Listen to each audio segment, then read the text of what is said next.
جب حضرت ابراہیم علیہ السلام بابل یعنی عراق سے ہجرت کر کے شام و فلسطین کے علاقے ارض کنعان آئے تو ان کے ساتھ ان کی پہلی زوجہ حضرت سارہ علیہ السلام تھی۔ حضرت سارہ علیہ السلام نہایت پاک باز، با ایمان اور صابرہ خاتون تھیں۔ وہ شروع سے ہی ابراہیم علیہ السلام کے ساتھ تھیں جب آپ نے نمرود اور اپنی قوم سے ٹکر لی۔ حضرت ابراہیم علیہ السلام اور حضرت سارہ علیہ السلام کی کافی عرصے تک کوئی اولاد نہ ہوئی۔ وہ خود بھی بڑی عمر کو پہنچ گئی تھیں، مگر اللہ پر توکل کے ساتھ زندگی گزار رہی تھیں۔ حضرت ابراہیم علیہ السلام اور حضرت سارہ علیہ السلام قحط یا ہجرت کی وجہ سے مصر کی طرف گئے۔ مصر کا بادشاہ بہت جابر تھا۔ ایک شخص نے بادشاہ سے کہا، یہ مرد ایک بہت حسین عورت کے ساتھ ہے۔ بادشاہ نے حضرت ابراہیم کو بلایا اور پوچھا، یہ عورت کون ہے؟ ابراہیم علیہ السلام نے کہا، وہ میری بہن ہے۔ پھر ابراہیم علیہ السلام واپس آئے سارہ کے پاس اور کہا، اے سارہ، زمین پر میرے اور تیرے سوا کوئی مومن نہیں ہے۔ بادشاہ نے مجھ سے تمہارا پوچھا ہے اور میں نے کہا ہے تم میری بہن ہو تو اس کی تردید مت کرنا۔ بادشاہ نے سارہ کو بلایا۔ جب وہ اس کے پاس پہنچی تو بادشاہ نے حضرت سارہ کا ہاتھ پکڑنے کی کوشش کی، مگر اس کا ہاتھ جم گیا۔ وہ حیران رہ گیا۔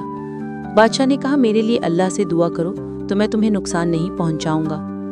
سارہ علیہ السلام نے اللہ سے دعا کی تو اس کا ہاتھ ٹھیک ہو گیا۔ دوبارہ اس نے کوشش کی، پھر وہی حالت ہوئی۔ بادشاہ نے کہا، تم نے مجھے انسان نہیں بلکہ شیطان دیا ہے۔ پھر بادشاہ نے حضرت سارہ کو عزت کے ساتھ واپس بھیج دیا اور ایک خادمہ تحفے میں دی۔ یہ خادمہ تھی حضرت ہاجرہ علیہ السلام۔ جب حضرت ابراہیم علیہ السلام اور حضرت سارہ علیہ السلام کی کافی عرصے تک کوئی اولاد نہ ہوئی تو انہوں نے ابراہیم علیہ السلام سے کہا، اللہ نے مجھے اولاد نہیں دی، آپ ہاجرہ سے نکاح کریں، شاید اللہ آپ کو ان سے اولاد عطا کرے۔ حضرت ابراہیم علیہ السلام نے حضرت ہاجرہ سے نکاح کیا۔ کچھ وقت بعد حضرت ہاجرہ کے بطن سے پہلا بیٹا پیدا ہوا۔ اس وقت ابراہیم علیہ السلام کی عمر 86 سال تھی۔ اس بیٹے کا نام اسماعیل علیہ السلام رکھا گیا۔ وہ اللہ کی طرف سے ایک بڑی خوشخبری تھے، کیونکہ وہی اولاد بعد میں اللہ کے نبی بنے اور انہی کی نسل سے نبی کریم صلی اللہ علیہ وسلم تشریف لائے۔ اس کے بعد اللہ کے خلیل حضرت ابراہیم علیہ السلام کو ایک اور کٹھن حکم ملا۔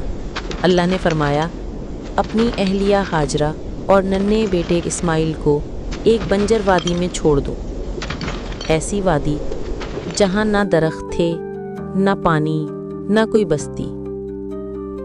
ابراہیم کا دل کام گیا، لیکن اللہ کے حکم پر جھک جانا ہی ان کی زندگی کا اصول تھا۔ انہوں نے اونٹ کا کجاوا تیار کیا، ہاجرہ اور معصوم بچے کو بٹھایا اور خاموشی سے چل پڑے۔ وہ وادی آج کا مکہ ہے۔ اس وقت نہ کعبہ تھا، نہ کوئی انسان، بس ریگستان، پہاڑ اور سناٹا۔ انہوں نے ہاجرہ اور اسماعیل کو اتارا۔ ان کے پاس ایک چھوٹی سی مشکیزہ تھی پانی کی اور کھجوروں کا ایک چھوٹا سا تھیلا۔ پھر ابراہیم خاموشی سے پلٹنے لگے۔ ہاجرہ گھبرا گئیں۔ وہ پیچھے آئیں اور پکارا، اے ابراہیم، ہمیں یہاں چھوڑ کر کہاں جا رہے ہیں؟ ابراہیم خاموش رہے، قدم تیز کر دیے۔ ہاجرہ نے دوبارہ کہا، کیا یہ اللہ کا حکم ہے؟ ابراہیم نے پلٹ کر ہلکی سی نظر ڈالی اور سر جھکا کر کہا، ہاں۔ ہاجرہ کے چہرے پر سکون چھا گیا۔ انہوں نے کہا، اگر یہ اللہ کا حکم ہے تو وہ ہمیں ضائع نہیں کرے گا۔ ابراہیم کی آنکھوں میں آنسو تھے۔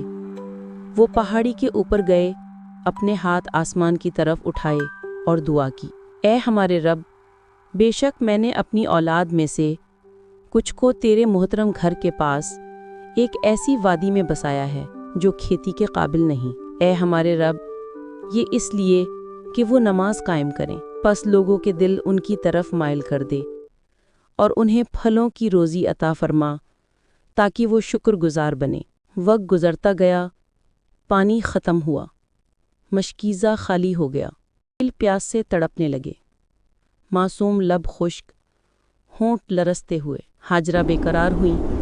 وہ دوڑتی ہیں صفا کی پہاڑی پر، نظر دوڑاتی ہیں شاید کہیں پانی ہو، کچھ نظر نہیں آتا۔ وہ مروہ کی طرف دوڑتی ہیں، پھر واپس صفا کی طرف، ایسے ہی 7 بار دوڑتی رہیں۔ یہ دوڑنا، یہ تڑپنا آج حج اور عمرہ کرنے والوں کے لیے عبادت بن گیا، جسے سعی کہا جاتا ہے۔ 7ویں بار واپس آئیں، اچانک دیکھا کہ اسماعیل کے ننھے پاؤں زمین پر رگڑ رہے تھے، اور پھر اللہ کی قدرت، زمین پھٹ گئی، ایک چشمہ پھوٹ پڑا، پانی ابلنے لگا۔ ہاجرہ گھبرا کر دوڑی، اپنے ہاتھوں سے پانی سمیٹنے لگیں کہ کہیں ضائع نہ ہو جائے۔ وہ کہتی جاتی تھیں، زمزم یعنی رک جا، رک جا۔ یوں اس چشمے کا نام پڑ گیا زمزم۔ یہی زمزم آج تک بہہ رہا ہے اور قیامت تک جاری رہے گا۔ پانی نکل آیا تو پرندے منڈلانے لگے، قریبی قبائل نے دیکھا تو وادی کی طرف آنے لگے۔ یوں آہستہ آہستہ مکہ آباد ہونے لگا۔ اللہ نے اس ویران صحرا کو اپنے ایک نبی سے آباد کروایا، کیونکہ محمد خاتم النبیین کو اس وادی میں بھیجا۔